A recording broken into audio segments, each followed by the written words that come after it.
अस्सलाम वालेकुम दोस्तों, एक मरतबा फिर आपका भाई हाजिर खिदमत है। दोस्तों, सीमा ने आपने वीडियो देखी होगी। सीमा ने जिस तरह वो ये बयान कर रही थी कि पाकिस्तान में मैं घुट घुट के मर रही थी, वो सारी चीज़ें मैंने आपको एक अलग जो वीडियो बना के अलग चैनल पे दिखा दी है, आप वो ज़रूर देखिएगा। कहती है कि वहाँ मैं घुट घुट के मर रही थी। दोस्तों, ये आपके देश में रहकर आपके इदारों, आपकी एजेंसियों और आपके जो भी विभाग हैं उनके ऊपर ज़ोरदार तमाचा है। आपकी सरकार के मुंह पे ज़ोरदार तमाचा इस भगोड़ी औरत का।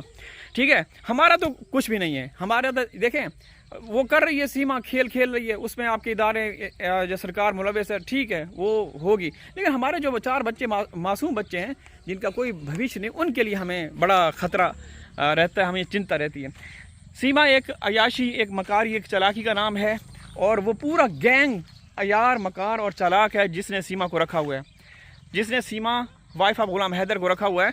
हैरत की बात देखें, जो ममनुआ इलाके हैं जहाँ पे सीमा का कभी किसी भी सेंस में वहाँ पे जाना अलाउ नहीं है, वो खुलेआम जा रही है, रातों को जा रही है, व्लॉग बना रही है, टमाटर काट के पता नहीं क्या क्या बना रही है, नूडल्स, हाँ नूडल बना रही है। आप हिंदुस्तानियों को दिखा रही है कि देखें मैं इलीगल तरीके से घुसी और क्या कर रही हूँ। चौथे साल में केस दाखिल हो चुका है, चौथे साल में, हाँ चौथे साल में सीमा हैदर का केस इलीगल सीमा क्रॉस करते हुए चरम सीमा पर है ये केस, जो कि एक भगोड़ी द्वारा जो आपके देश में रहकर जो अयाशियाँ मस्तियाँ कर रही है, वो देखने लायक है। सिस्टम, कानून, संविधान नज़र नहीं आ रहा। अच्छा, यहाँ पे मैं आप लोगों को ये साथ साथ नज़ारे भी दिखाते रहता हूँ। बहन भाई बहुत पसंद करते हैं, एंजॉय किया करें। आप लोगों की जो सनातनी बहन भाई, उनकी माता श्री भी यहाँ पे मज़े से भोजन खा रही है, और आप प्रणाम कर लें जो सनातनी बहन भाई हैं। नज़र आ रहा है ना, मैं फ्रंट कैमरे से वीडियो बना रहा हूँ। तो अब देखें, तो सीमा हैदर इसी गाय का मांस मीट खाया करती थी बड़े ज़ौक़ व शौक़ से, बहुत शानदार तरीके से। अच्छा दोस्तों, मतलब झूठ की भी इंतहा होती है, झूठ की भी। ये औरत जिस तरीके से झूठ बोलती है, इसको पता है कि मैं बेनकाब हो चुकी हूँ। इसको इसकी बड़ी बहन रीमा ने एक्सपोज किया, इसके पति गुलाम हैदर तो करते ही हैं, एक्सपोज करते रहते हैं कि ये झूठों की फैक्ट्री है। इसके ससुर जो है, असली ससुर अमीर जान, उसने भी इसको कई दफ़ा बेनकाब किया कि ये झूठों की आईजी है। हिंदुस्तान में आईजी पता नहीं होता है या नहीं होता। बहरहाल यहाँ पे एक मिसाल दी जाती है, कुछ जो झूठ सबसे ज़्यादा बोलते हैं उनको कहा जाता है कि ये झूठों का आईजी या झूठों की आईजी है, ठीक है ना। बहरहाल सीमा इतनी मतलब बेखौफ होके बोलती रहती है, लेकिन अफसोस कि इससे कोई पूछने वाला नहीं है।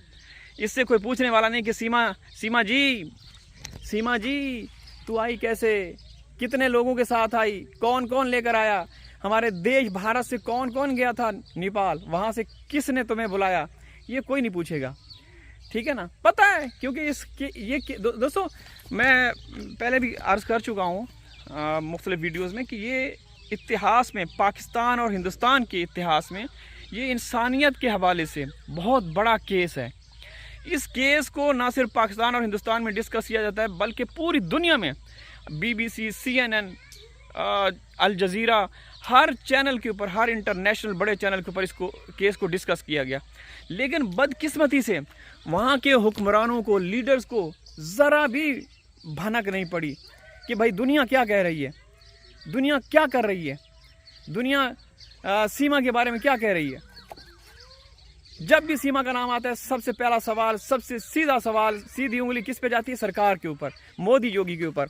एक पंखा जब कहीं पकड़ा जाता है, पकड़ा तो नहीं जाता, बेजान होता है, वो कहीं पे लिखा हुआ नज़र आ जाता है कि ये मेड इन पाकिस्तान है, तो वहाँ भाई सुरक्षा एजेंसियाँ, आपकी पुलिस, आपके इदारे सब हरकत में आ जाते हैं। और हर तरफ जब भी कोई हिंदुस्तान का जो मेन स्ट्रीम न्यूज़ चैनल है ओपन करें, कहा जा रहा होता है बड़ी खबर, बड़ा खुलासा, सीमा हैदर केस में आया नया मोड़, पंखे में आया, यूपी में लगा पाकिस्तानी पंखे के हवाले से आया नया मोड़, मेड इन पाकिस्तान पंखा कैसे आया, किसने भेजा, कौन लेकर आया। अरे गोदी मोदी मीडिया वालों, शर्म से डूब मरो।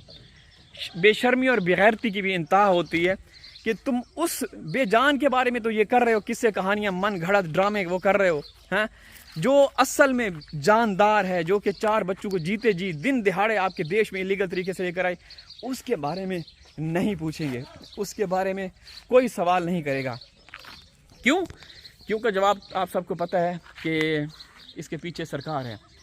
दोस्तों, अभी मैं कहीं गया हुआ था रोज़ी रोटी के सिलसिले में। हमारे ये चैनल पे तो हम आवाज़ उठा रहे हैं, हमारे और भी काम धंधे हैं, कुछ ऑनलाइन, कुछ माल मवेशी पशुओं का, ठीक है, उनको सेल आउट करना, ले आना। तो मैं निकला हुआ था, अभी पहुंचा हूं, तो मैंने कहा कि लगे हाथों एक वीडियो बना लूं, क्योंकि मैंने सीमा की आज वीडियो देखी थी जिसमें वो कह रही थी कि मैं पाकिस्तान में घुट घुट के मर रही थी, और मैं वो उसका नाचना, डांस करना वो सारा दिखाया था कि कैसे वो सरेआम खुलेआम वो कर रही है, सरेआम कर रही है, किसी को कोई वो नहीं है।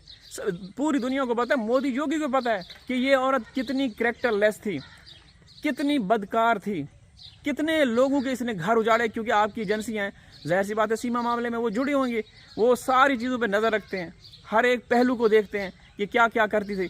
चूँकि ये मामला सरकार से रिलेटेड है, तो फिर सरकार जब किसी एक को पनाह दे दे, उसके ऊपर अपनी सुरक्षा का जो है वो हाथ रख दे, तो फिर कौन सवाल कर सकता है, कौन पूछ सकता है। सच तो ये है कि दोस्तों, चौथे साल में ये केस अपने चरम सीमा पे है। एक शब्द का हमें अभी पता चला है, मतलब बड़ा ज़ोर शोर से कहा जाता है ना, इसका मतलब चरम सीमा, नई बुलंदियों पे। तो दोस्तों, सीमा का केस जो है ना, सीमा की बातों, सीमा की धमकियां देने, सीमा के व्लॉग्स के हवाले से चरम सीमा पे है। बाकी जो उसके अगेंस्ट जितने भी मुकदमात फाइल किए गए, जितने भी केसेस फाइल किए गए, किसी का कोई अता पता नहीं है। वो सारे मनो मट्टी तले दब गए हैं। पता नहीं उसको वो क्या होते हैं, फफूंदी, काई और वो दीमक जो होती है, शायद वो पेपर को खा रही होगी। यहाँ जिस देश में एक भगोड़ी को स्वागत प्रोटोकॉल दिया जाए सरकार द्वारा, और 4 सालों में भी, अब 4 साल बोलेंगे, 3 साल तो मुकम्मल हो गए ना, 4 सालों में केस दाखिल हुआ तो 4 साल ही बोलेंगे। ये कोई 1 महीना नहीं, 2 नहीं, 3 नहीं, 4, अब फिगर बढ़ चुका है। चौथे साल में सीमा केस अपने चरम पे है। तो इन 4 सालों में सीमा के हवाले से कोई चार्जशीट नहीं पेश की गई। पता नहीं वो ये पीछे बकरियां, ये बकरी है, इस साइड भी बकरी है, सामने देख रहे हैं, पता नहीं इस बकरी ने खा ली, गाय ने खा ली, या किसी पशु ने खा ली, हाँ, कोई पता नहीं है। पुलिस की बदयानती पूरी दुनिया के सामने है कि रबूपुरा की पुलिस। देखें ना दोस्तों, हम पुलिस का भी गिला करते हैं, जब डायरेक्शन, जब हिदायत, जब इशारे किसी बड़े इदारे की तरफ से हों, किसी लीडर की तरफ से हों, तो फिर वो क्या कर सकते हैं? वो भी क्या कर सकते हैं? वो भी बेबस है ना, वो भी बेबस है। कोई पूछने वाला नहीं, कोई पुरसाने हाल नहीं। इस केस में हमारे मासूम फूल जैसे बच्चों का पता नहीं क्या होगा, उनके ऊपर क्या गुजरी होगी। अल्लाह हाफिज़।